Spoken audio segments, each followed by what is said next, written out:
புன்முறுவல். உங்களை நினைத்தாலே எனக்கு சந்தோஷமாக இருக்கிறது. அந்த சந்தோஷத்திலே ஆண்டவனுக்கும் உங்களுக்கும் வணக்கம் செய்வதையே நான் மறந்து விடுகிறேன். ஓகே தாத்தா. தாத்தா, என்ன தாத்தா நீங்கள் எவ்வளோ வீடியோ போடுறீங்கோ? சப்ஸ்கிரைபர்ஸுங்களே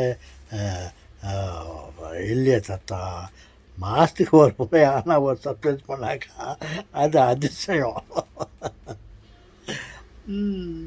இதில் எனக்கு என்ன சந்தோஷம்னா, நான் அந்த சப்ஸ்கிரைபர்ஸுங்களை அவர்களாக தானாக பழுத்து அந்த பழம் கிடைக்குமே. ஆனால் அதனுடைய சுவையே வேறு. சப்ஸ்கிரைப் பண்ணுங்க, லைக் பண்ணுங்க, ஷேர் பண்ணுங்க சொல்லிட்டு 1000 முறை நான் சொன்னாலையும் அது சவுடங்காதில் ஊதுன சங்கு மாதிரி அது யாருக்கும் கேட்குறதில்ல, சப்ஸ்கிரைப் பண்ணதில்லை. ஆனால் அங்கே ஒரு விசேஷம் இருக்கிறது. ஏன் சப்ஸ்கிரைப் பண்ணுறதில்லைன்னு கேட்டாக்கா, நான் போடும் வீடியோக்களை பார்ப்பதற்கே ஆள் இல்லை. அதெல்லாம் அப்படி இப்படி ஒரு 10-20 பேர் பார்த்தாக்கா அது அதிகம். அதில் அப்படி இப்படின்ட்டு தள்ளிட்டு வேறு வீடியோ, விருப்பமான வீடியோங்கள்லாம் நிறையா இருக்குது. அதுங்களை பார்ப்பதற்கு போய்விடுகிறார்கள். அது ஒரு குறிப்பாக பார்ப்பவர்கள் ஒரு சிலர். அதில் மாதத்துக்கு ஒரு முறை ஏதாவது ஒரு சப்ஸ்கிரைபு பண்ணுறாங்க. அதனால் அவர்களை குறை சொல்லியும் பிரயோஜனம் இல்லை. பல ஆயிரக்கணக்கான வியூவர்ஸுகள் பார்த்து எனக்கு யாரும் சப்ஸ்கிரைப் பண்ணலைன்னாக்கா நான் வருந்த வேண்டியதாக இருக்கிறது. வருந்துவதில் நியாயம் இருக்கிறது. பார்ப்பதை 1-2 பேர் தான், 10 பேர் 20 பேர் தான். அதில் அவர்களுக்கு விருப்பமான விஷயங்கள் எல்லாம் இருக்குது. அதை பார்த்துக்கின்னு லட்சக்கணக்கான மில்லியன்ஸில் இவ்வளோ தௌசண்ட்ஸில் பார்க்குறவங்க அப்படி போய்ட்றாங்க. என்ன பார்க்குறவங்க 2-3 ஒரு 10 பேர். அதில் விருப்பமானவங்க ஏதாவது ஞாபகம் வந்தால் கிளிக் பண்ணலான்னு சொல்லிட்டு மாதத்துக்கு ஒரு முறை யாரெல்லாம் ஒருத்தர் சப்ஸ்கிரைப் பண்ணுறாங்க. என்னுடைய நிலைமை அப்படி இருக்குது. நான் அதை பற்றி கவலை இல்லை. எனக்கு அந்த பாட்டு ஞாபகம் வருது. யாரை நம்பி நான் பிறந்தேன், போங்களா போங்க, உங்களை நம்பி நான் வரலடா.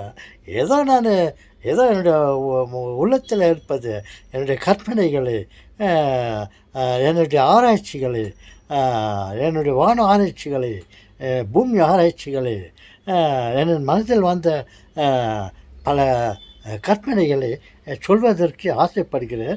அதை கேட்பதற்கு என் உறவினர்களோ வீட்டில் இருப்பவர்களோ யாரும் விரும்பவில்லை. நீங்கள் என்னங்க சும்மா என்னன்னாச்சா பேசினுக்கிறீங்களோ, வேணுனாக்கா வீடியோவில் போய் பேசுங்க, யாரும் ஜனங்க பார்க்குவாங்க அப்படின்னு ஒன்று. ஓ, அது ஒரு வாய்ப்பு இருக்குதா? சரி, அப்போது வீடியோவில் நம்ம பேசலாம். விருப்பம் உள்ளவர்கள் இப்போ அதை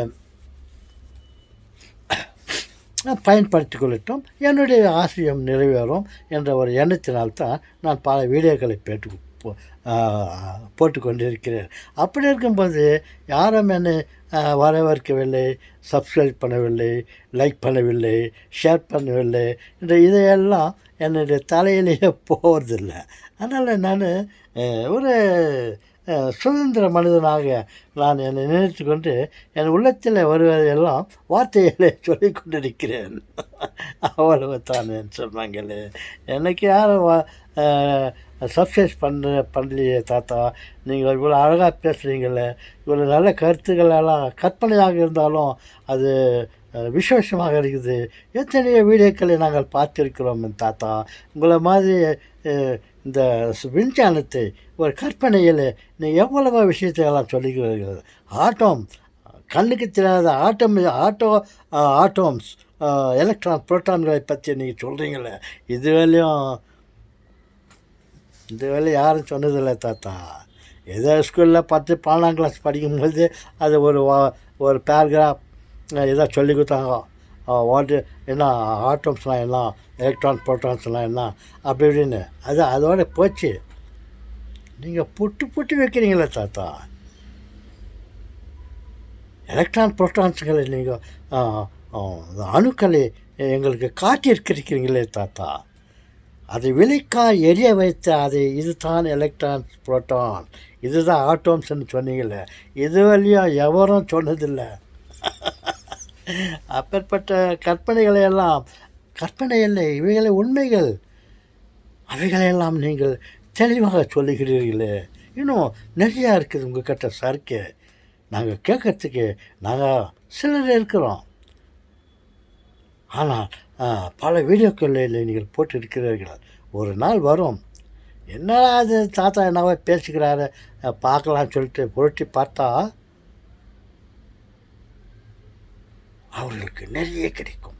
இப்பேற்பட்ட செய்திகள் எல்லாம் இந்த பெரிய மனிதன், பார்க்கறதுக்கு சின்ன மனிதன், பெரிய மனிதன், அது எப்படி பெரிய மனிதன், வயதளவிலே சொல்லுகிறேன், 84 48 இல்லை, 84 வயசு உள்ள இந்த அனுபவசாலி கற்பனையில் எவ்வளோ விஷயங்களை சொல்லிக்கிறார்.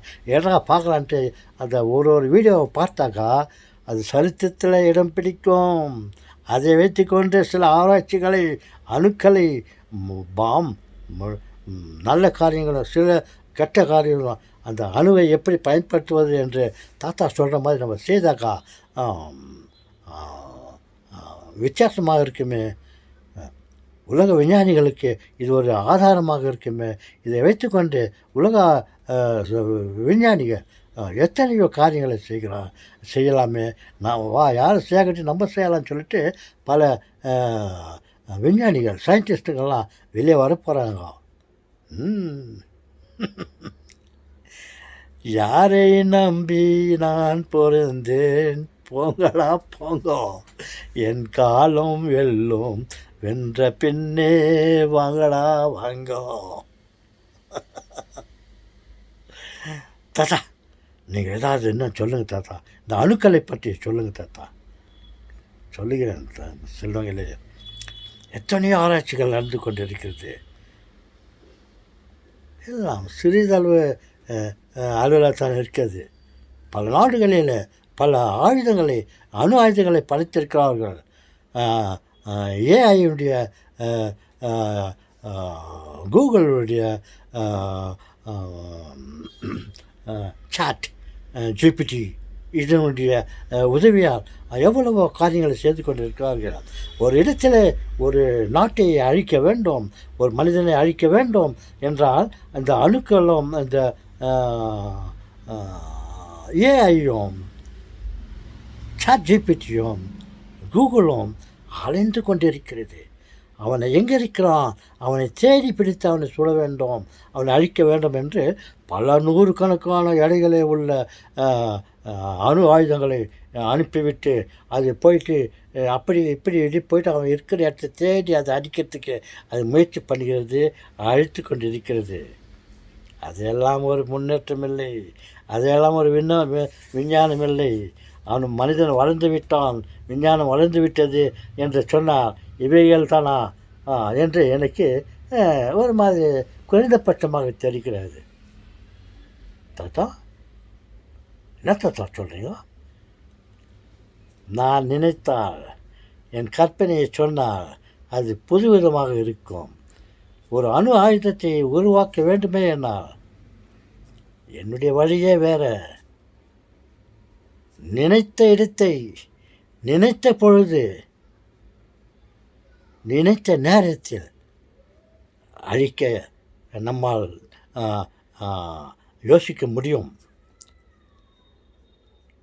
இந்த பெரிய பெரிய அணுக்கள், பாம் எல்லாம் அங்கேருந்து போயிட்டு இவ்வளோ வேலைகளை கொண்ட ஒரு பாம்பை போட்டு ஒருத்தனை அழிக்கிறதுக்காக இவ்வளவு விளைவு இந்த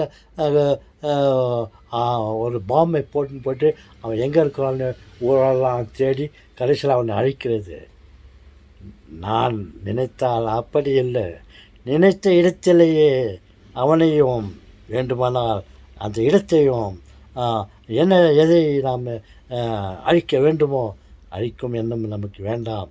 அதனால நான் சும்மா இருக்கிறேன். தாத்தா என்ன தாத்தா, நான் ரொம்ப ஜோராக பேசுகிறீங்களோ? சும்மா பேச்சுக்கு சொல்கிறேன், என்னுடைய கற்பனையை சொல்கிறேன். நான் நினைத்த இடத்தை நினைத்த நேரத்தில் குறிப்பார்த்து அந்த இடத்தை அட்டாக் செய்ய முடியும். ஒரு உதாரணத்துக்கு சொல்லுகிறேன். ஒரு செல்ஃபோனை எடுத்துக்கொள்ளுங்கள். எழுத்தில் இருக்கிற ஒரு பொருளை பார்த்து ஃபோட்டோ கிளிக் பண்ணக்கா எப்படி ஃபோட்டோ பிரிண்ட் ஆகுதோ செல்ஃபோனில், அதே மாதிரி ஒரு இடத்துல அமெரிக்காவில் இருக்கிறான் ஒருத்தன், ஆப்பிரிக்காவில் ஒருத்தர் இருக்கிறான், இந்தியாவில் ஒருத்தர் இருக்கிறான், எங்கே இருந்தாலும் சரி அவனை அழிக்க வேண்டுமே என்ற ஒரு எண்ணம் இருந்தால், அழிக்க வேண்டும் என்ற எண்ணம் நமக்குள்ளே இல்லை. ஒரு கற்பனைக்காக, ஒரு விஞ்ஞான வளர்ச்சி, விஞ்ஞானத்தை பற்றி பேச வேண்டும் என்பதற்காக நான் சொல்லுகிறேன். மனதளவிலே அங்கே ஒரு மனிதன் இருக்கிறான், அல்லது அங்கே ஒரு பெரிய கோட்டை இருக்கிறது, அந்த கோட்டையை அழிக்க வேண்டும் என்ற ஒரு பெரிய பாம்பை இங்கேருந்து அனுப்ப வச்சுக்கோ, ஏவுகணை அனுப்புகிறோம் என்றுக்கோ, அது இங்கேருந்து அங்கேருந்து தேடி போயிட்டு அட்டாக் பண்ணுறது எல்லாம் அது என்னுடைய கற்பனையில் இல்லை. நான் நினைத்த பொழுது ஒரு மாளிகை இருக்கிறது ஒரு இடத்துல, அந்த மாளிகையை அழிக்க வேண்டும் என்றால் அந்த மாளிகையை நான் நினைத்தாலே போதும், அந்த மாளிகையினுடைய எண்ணத்திற்கு வரும். அங்கே ஒரு பெரிய மனிதரை, எங்கேயோ ஒரு பெரிய மனிதனை, ஒரு கெட்ட மனிதனை அழிக்க வேண்டும் என்ற ஒரு எண்ணம் வந்தால், அந்த கெட்ட மனிதனை நினைத்தால் அவனுடைய உருவம் என் மனதிற்கு வரும். அந்த மனதிற்கு வந்தவுடனேயே நான் உருவாக்க போகும் அந்த எந்திரத்தை டச் பண்ண போதும், இம்மிடியேட்டாக அந்த ஏவுகணை போட்டு அந்த பர்டிகுலர் ஆளை அழிக்கும். அந்த பர்டிகுலர் கட்டடத்தை, ஒரு இடத்தை அழிக்கும்.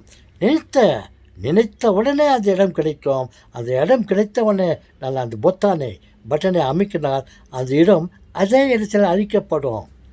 இங்கிருந்து ஒரு பெரிய ஏவுகணையை நான் அனுப்ப மாட்டேன்.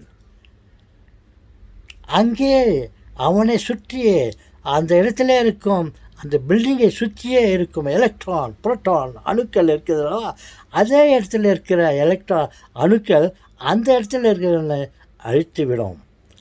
அந்த மாதிரி சிந்திக்க என்னால் முடியும். இங்கிருந்து ஏவுகணை மூலியமாக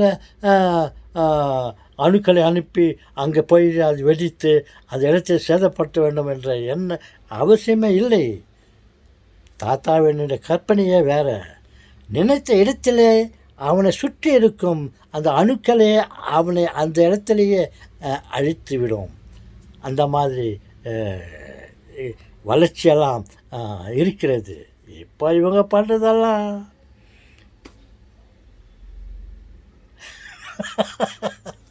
தாத்தா, நீங்கள் கற்பனை பண்ணி சொல்கிறீங்களே, அது உண்மையிலே நடக்க முடியும் தாத்தா. நாம் ஒரு இடத்தை ஒன்றை நினைத்தால் அது நினைவுக்கு வருகிறது அல்லவா? அந்த நினைவுக்கு வந்ததை நாம் செய்யும் அந்த எந்திரத்தில், அந்த எலக்ட்ரான் எந்திரத்தின் மூலமாக அதை நம்ம டச் பண்ணால் போதும், அந்த நாம் நினைத்த இடம் அழிக்கப்படும் என்று சொல்லுகிறீர்களே, என்ன கற்பனை தாத்தா! அதே இடத்திலே இருக்கிற அணுக்கள் அதை பொசுக்கிவிடும். இங்கிருந்து அணுக்களை நிரப்பி அங்கிருந்து போய்ட்டு அதை வெடிக்க வைக்க வேண்டிய விஞ்ஞானம் இன்னும் வளரவில்லை. என்னால் முடியும். என்ன தாத்தா, உன்னால் முடியும் தம்பி, என்னால் முடியும் தம்பி என்று சொல்லுகிறீர்களா? ஏன் என்னால் முடியும், என்னால் சிந்திக்க முடியும் என்று பண்ணால் யாராவது செயல்படுத்தட்டும். நான் இப்போது சொன்னதே போதும். இதை வச்சுட்டு இது பயன்படுத்தி கொண்டு, இதை அடிப்படையாக வைத்துக்கொண்டு மற்றவர்கள் செய்யலாம். என்னிடம் அந்த வசதிகள் எல்லாம் இல்லை. அந்த வசதிகள் இருந்தால் நானே செய்வேன். தாத்தா, நீங்கள் ரொம்ப ஆர்வமாக பேசுகிறீங்க, கொஞ்சம் ரெஸ்ட் எடுத்துக்கோங்க தாத்தா. சரி செல்வங்களே, வணக்கம்.